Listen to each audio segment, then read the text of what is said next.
দরজাটা খোলো, বাঁচাও আমাকে, দয়া করে খোলো দরজাটা।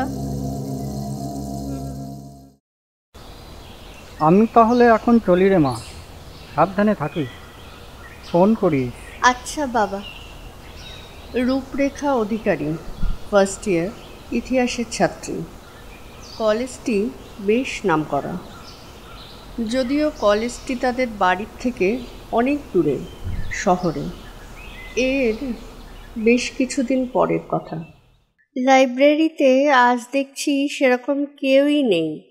বাইরে যা গরম, তাই ভাবছিলাম এখানে কিছুটা সময় কাটিয়েই যায় এসির হাওয়ায়।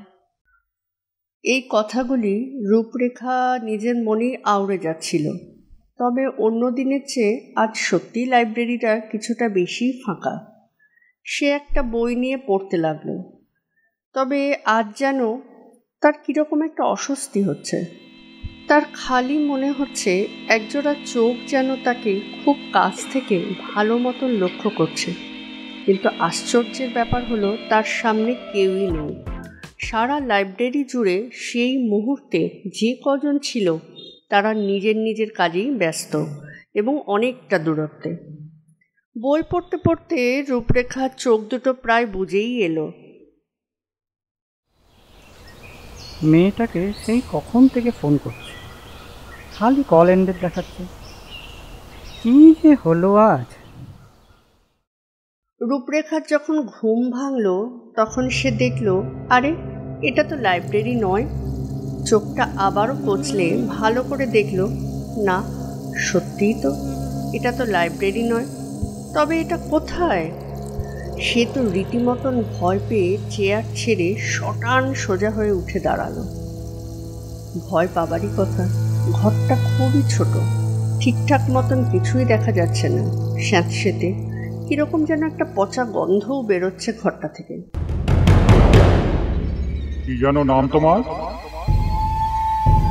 রূপরেখার সামনে হঠাৎ করেই এক ভয়ানক চেহারার কেউ অবতীর্ণ হলো। সে তো সঙ্গে সঙ্গে সাংঘাতিক ভয় পেয়ে দুটো হাত দিয়ে নিজের মুখটা ঢেকে নিল। তার চোখ দুটি রক্তের মতন লাল, কোটরে ঢোকা, চেহারাটি লিকলিক করছে, গলায় একটি মোটা দাগ, গায়ের রংটি কেমন যেন ফ্যাকাশে। রূপরেখা এই ছোট্ট ঘরটিতে কিভাবে এলো? এই ভয়ঙ্কর চেহারার লোকটিই বা কে? আপনাদের মাথায় আশা করি এইসব প্রশ্নই ঘুরপাক খাচ্ছে। চলুন আমরা একটু পিছন দিকে যাই।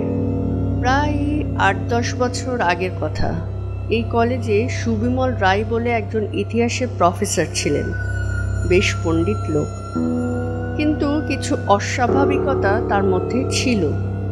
ছাত্রছাত্রীদের বেশি প্রশ্ন করা যাবে না, ক্লাস কামাই করা যাবে না, ক্লাস টেস্টগুলোতে কম নাম্বার পাওয়া যাবে না, ক্লাসে দেরি করে ঢোকা যাবে না, ক্লাসে পড়ানোর সময় মন দিয়ে শুনতে হবে।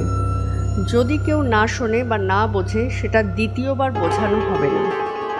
ছাত্রছাত্রীদের অন্তত ইতিহাসের ক্লাস চলাকালীন ছাত্রছাত্রীদের এতটুকু বেগতিক দেখলে তাদের আর রেহাই নেই প্রফেসর রায়ের হাত থেকে।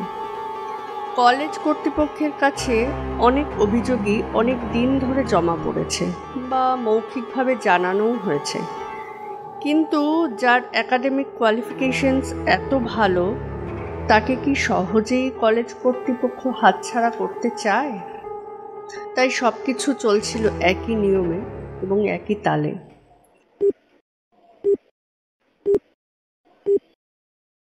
এখনো নট রিচেবল বলছে।